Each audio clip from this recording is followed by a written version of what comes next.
The Shadows on the Wall by Mary E. Wilkins Freeman. "Henry had words with Edward in the study the night before Edward died," said Caroline Glynn. She spoke not with acrimony, but with grave severity. Rebecca Ann Glynn gasped by way of assent. She sat in a wide flounce of black silk in the corner of the sofa, and rolled terrified eyes from her sister Caroline to her sister Mrs. Stephen Brigham, who had been Emma Glynn, the one beauty of the family. The latter was beautiful still, with a large, splendid, full-blown beauty.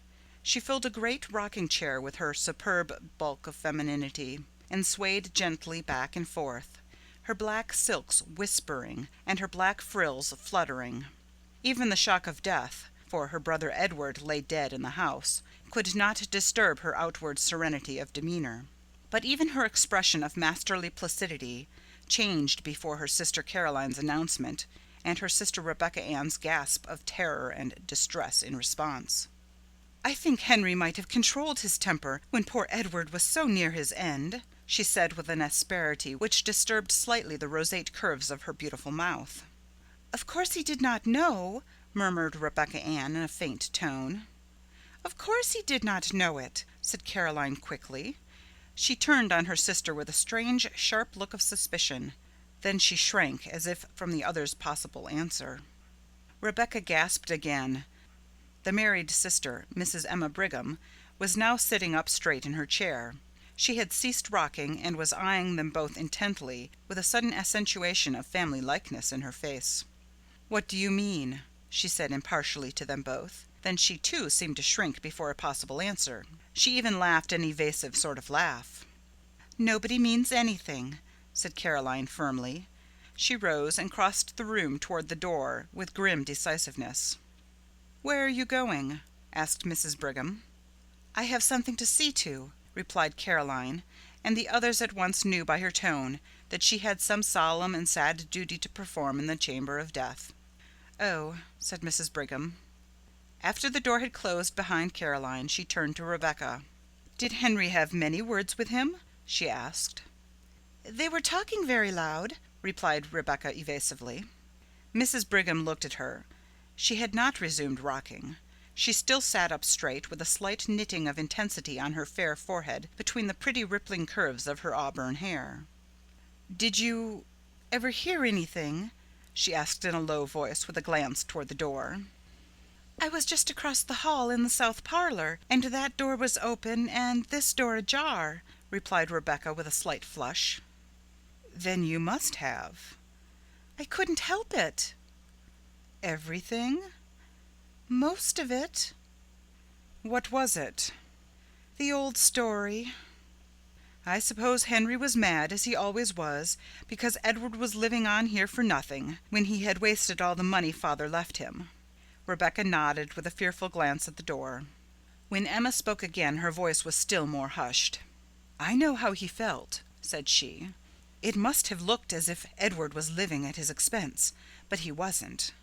"No, he wasn't." "And Edward had a right here according to the terms of father's will, and Henry ought to have remembered it." "Yes, he ought." "Did he say hard things?" "Pretty hard, from what I heard." "What?"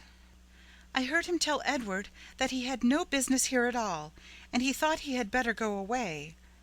"What did Edward say?" "That he would stay here as long as he lived, and afterward, too, if he was a mind to, and he would like to see Henry get him out, and then—" "What?" "Then he laughed." "What did Henry say?" "I didn't hear him say anything, but—" "But what?" "I saw him when he came out of this room." "He looked mad?" "You've seen him when he looked so." Emma nodded. The expression of horror on her face had deepened. "Do you remember that time he killed the cat because she had scratched him?" "Yes, don't." Then Caroline re-entered the room.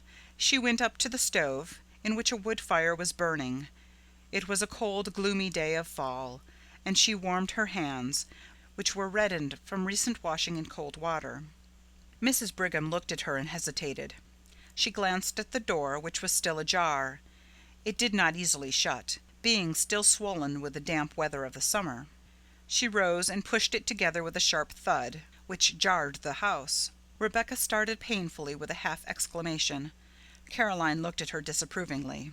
"It is time you controlled your nerves, Rebecca," she said. Mrs. Brigham returned from the closed door, said imperiously that it ought to be fixed. It shut so hard.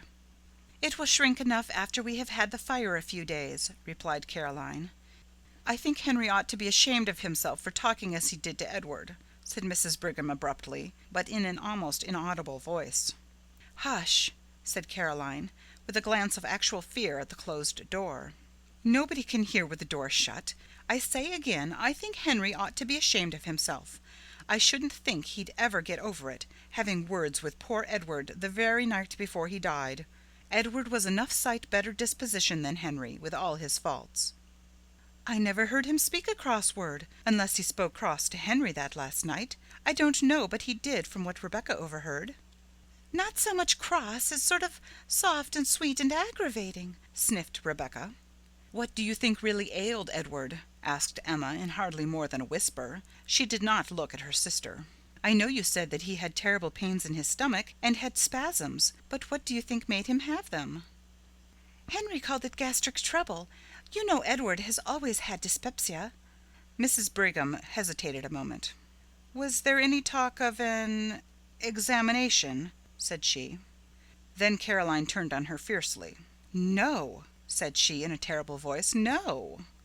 The three sisters' souls seemed to meet on one common ground of terrified understanding through their eyes. The old-fashioned latch of the door was heard to rattle, and a push from without made the door shake ineffectually.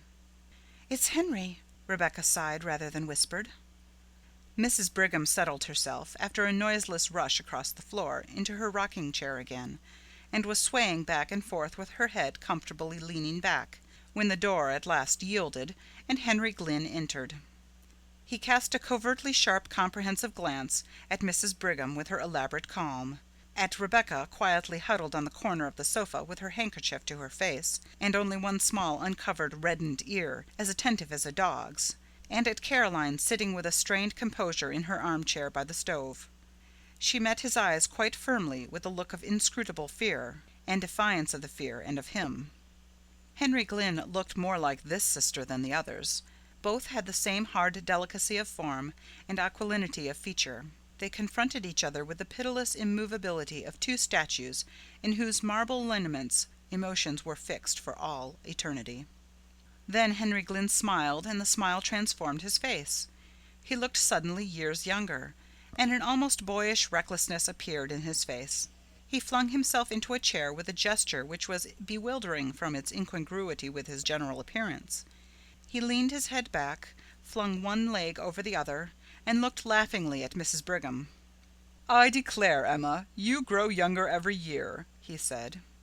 She flushed a little, and her placid mouth widened at the corners. She was susceptible to praise. "Our thoughts today ought to belong to the one of us who will never grow older," said Caroline in a hard voice. Henry looked at her, still smiling. "Of course, we none of us forget that," said he in a deep, gentle voice. "But we have to speak to the living, Caroline, and I have not seen Emma for a long time, and the living are as dear as the dead." "Not to me," said Caroline. She rose and went abruptly out of the room again. Rebecca also rose and hurried after her, sobbing loudly. Henry looked slowly after them. "Caroline is completely unstrung," said he. Mrs. Brigham rocked. A confidence in him inspired by his manner was stealing over her. Out of that confidence she spoke quite easily and naturally. "His death was very sudden," said she. Henry's eyelids quivered slightly, but his gaze was unswerving. "Yes," said he, "it was very sudden. He was sick only a few hours." "What did you call it?" "Gastric." "You did not think of an examination?" "There was no need. I am perfectly certain as to the cause of his death." Suddenly Mrs. Brigham felt a creep as of some live horror over her very soul. Her flesh prickled with cold before an inflection of his voice. She rose, tottering on weak knees. "Where are you going?" asked Henry in a strange, breathless voice. Mrs. Brigham said something incoherent about some sewing which she had to do, some black for the funeral, and was out of the room. She went up to the front chamber which she occupied. Caroline was there. She went close to her and took her hands, and the two sisters looked at each other. "Don't speak, don't. I won't have it," said Caroline finally in an awful whisper. "I won't," replied Emma. That afternoon the three sisters were in the study. Mrs. Brigham was hemming some black material. At last she laid her work on her lap. "It's no use. I cannot see to sew another stitch until we have a light," said she. Caroline, who was writing some letters at the table, turned to Rebecca in her usual place on the sofa. "Rebecca, you had better get a lamp," she said. Rebecca started up. Even in the dusk her face showed her agitation. "It doesn't seem to me that we need a lamp quite yet," she said in a piteous, pleading voice like a child's. "Yes, we do," returned Mrs. Brigham peremptorily. "I can't see to sew another stitch." Rebecca rose and left the room. Presently she entered with a lamp. She set it on the table, an old-fashioned card table, which was placed against the opposite wall from the window.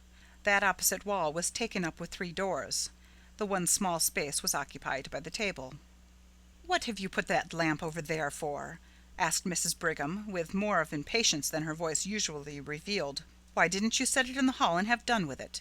Neither Caroline nor I can see if it is on that table." "I thought perhaps you would move," replied Rebecca hoarsely. "If I do move, we can't both sit at that table.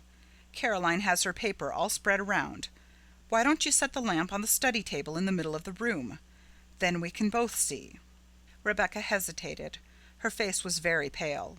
She looked with an appeal that was fairly agonizing at her sister Caroline. "Why don't you put the lamp on this table as she says?" asked Caroline almost fiercely. "Why do you act so, Rebecca?" Rebecca took the lamp and set it on the table in the middle of the room without another word. Then she seated herself on the sofa and placed a hand over her eyes as if to shade them, and remained so. "Does the light hurt your eyes, and is that the reason why you didn't want the lamp?" asked Mrs. Brigham kindly. "I always like to sit in the dark," replied Rebecca chokingly. Then she snatched her handkerchief hastily from her pocket and began to weep. Caroline continued to write, Mrs. Brigham to sew. Suddenly Mrs. Brigham, as she sewed, glanced at the opposite wall. The glance became a steady stare. She looked intently, her work suspended in her hands. Then she looked away again and took a few more stitches. Then she looked again, and again turned to her task. At last she laid her work in her lap and stared concentratedly. She looked from the wall round the room, taking note of the various objects. Then she turned to her sisters. "What is that?" said she. "What?" asked Caroline harshly. "That strange shadow on the wall," replied Mrs. Brigham. Rebecca sat with her face hidden. Caroline dipped her pen in the inkstand. "Why don't you turn around and look?" asked Mrs. Brigham in a wondering and somewhat aggrieved way. "I am in a hurry to finish this letter," replied Caroline shortly. Mrs. Brigham rose, her work slipping to the floor, and began walking around the room, moving various articles of furniture, with her eyes on the shadow. Then suddenly she shrieked out, "Look! Look at this awful shadow! What is it? Caroline, look! Look! Rebecca, look! What is it?" All Mrs. Brigham's triumphant placidity was gone. Her handsome face was livid with horror. She stood stiffly pointing at the shadow. Then, after a shuddering glance at the wall, Rebecca burst out in a wild wail. "Oh, Caroline, there it is again! There it is again!" "Caroline Glynn, you look!" said Mrs. Brigham. "Look! What is that dreadful shadow?" Caroline rose, turned, and stood confronting the wall. "How should I know?" she said. "It has been there every night since he died," cried Rebecca. "Every night?" "Yes, he died Thursday and this is Saturday. That makes 3 nights," said Caroline rigidly. She stood as if holding her calm with a vice of concentrated will. It looks like," stammered Mrs. Brigham in a tone of intense horror. "I know what it looks like well enough," said Caroline. "I've got eyes in my head." "It looks like Edward!" burst out Rebecca in a sort of frenzy of fear. "Only—" "Yes, it does," asserted Mrs. Brigham, whose horror-stricken tone matched her sister's. "Only, oh, it is awful! What is it, Caroline?" "I ask you again, how should I know?"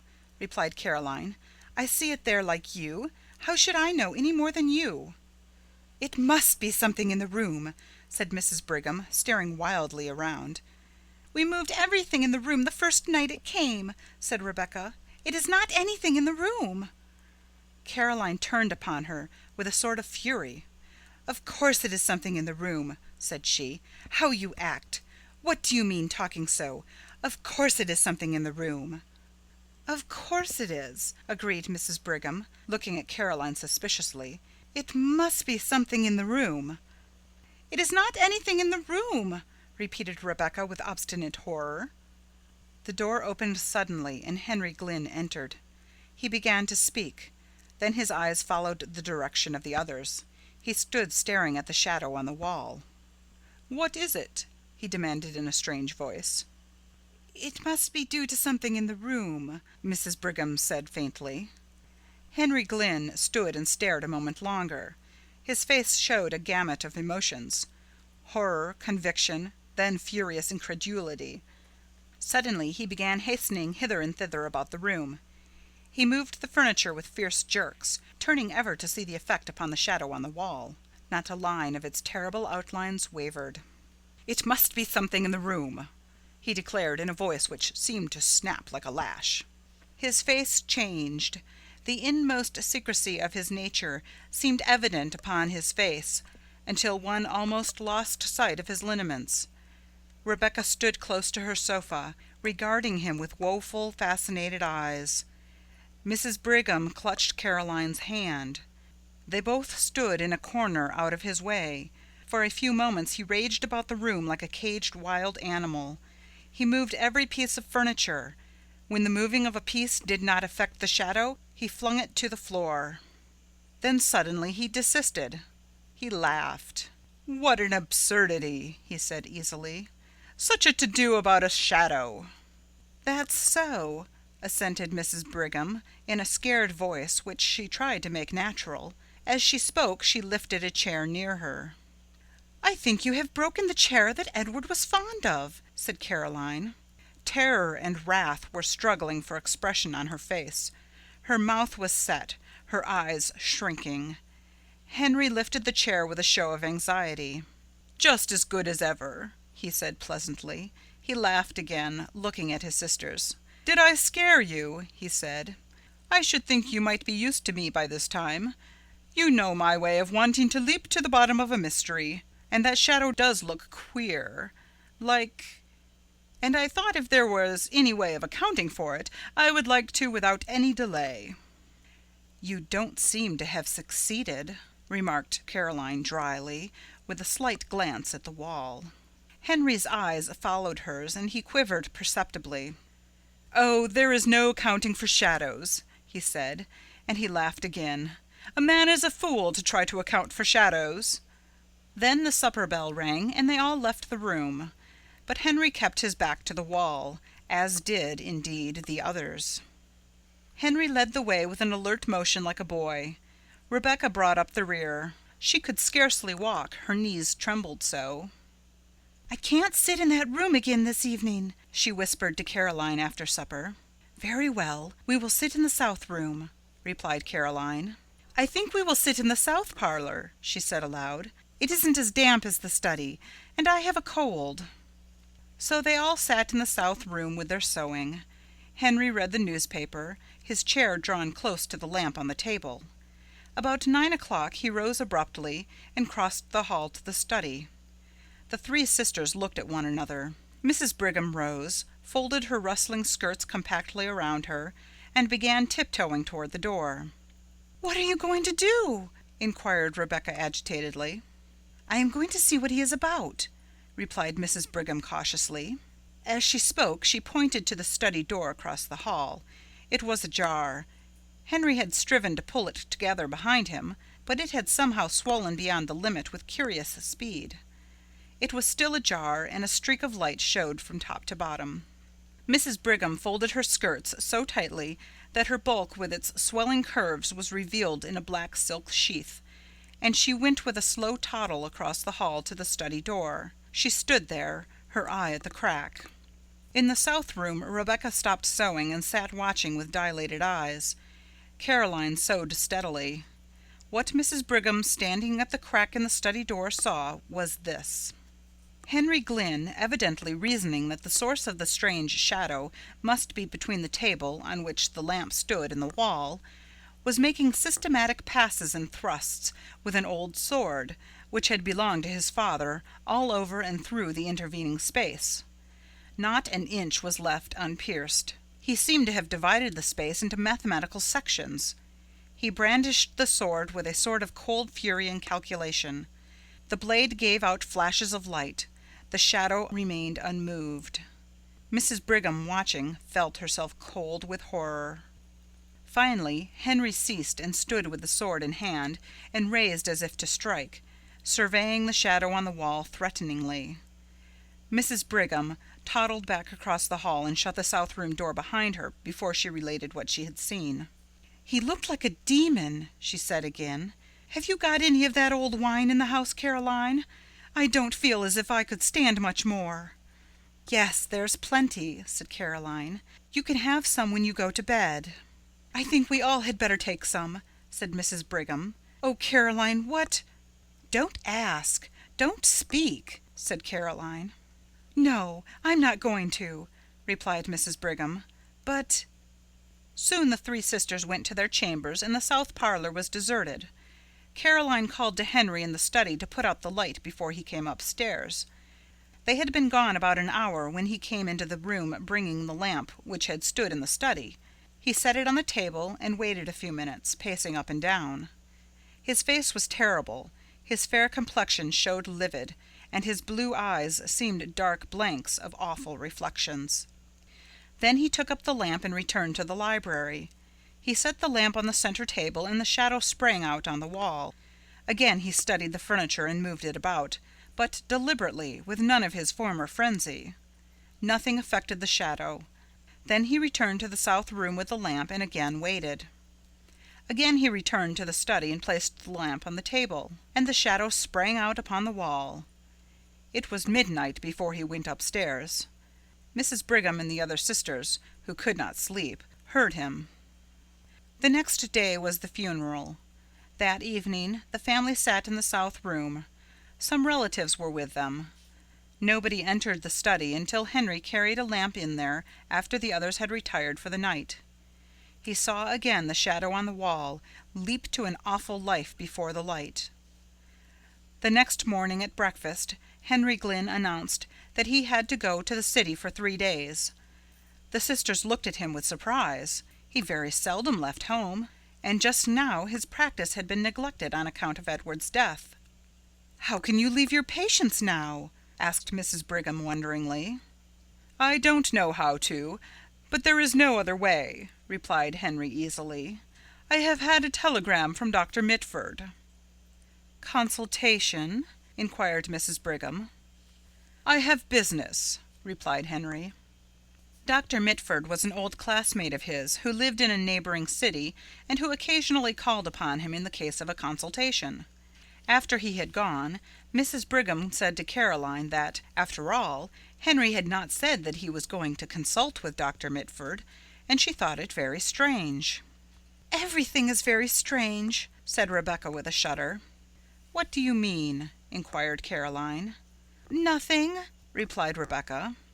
Nobody entered the study that day, nor the next. The third day Henry was expected home, but he did not arrive, and the last train from the city had come. "I call it pretty queer work," said Mrs. Brigham. "The idea of a doctor leaving his patients at such a time as this, and the idea of a consultation lasting 3 days. There is no sense in it, and now he has not come. I don't understand it for my part." "I don't either," said Rebecca. They were all in the south parlor. There was no light in the study. The door was ajar. Presently Mrs. Brigham rose. She could not have told why. Something seemed to impel her, some will outside her own. She went out of the room, again wrapping her rustling skirts round that she might pass noiselessly, and began pushing at the swollen door of the study. "She has not got any lamp," said Rebecca in a shaking voice. Caroline, who was writing letters, rose again, took the only remaining lamp in the room, and followed her sister. Rebecca had risen, but she stood trembling, not venturing to follow. The doorbell rang, but the others did not hear it. It was on the south door on the other side of the house from the study. Rebecca, after hesitating until the bell rang the second time, went to the door. She remembered that the servant was out. Caroline and her sister Emma entered the study. Caroline set the lamp on the table. They looked at the wall, and there were two shadows. The sisters stood clutching each other, staring at the awful things on the wall. Then Rebecca came in, staggering, with a telegram in her hand. "Here is a telegram," she gasped. "Henry is dead." End of Shadows on the Wall by Mary E. Wilkins Freeman.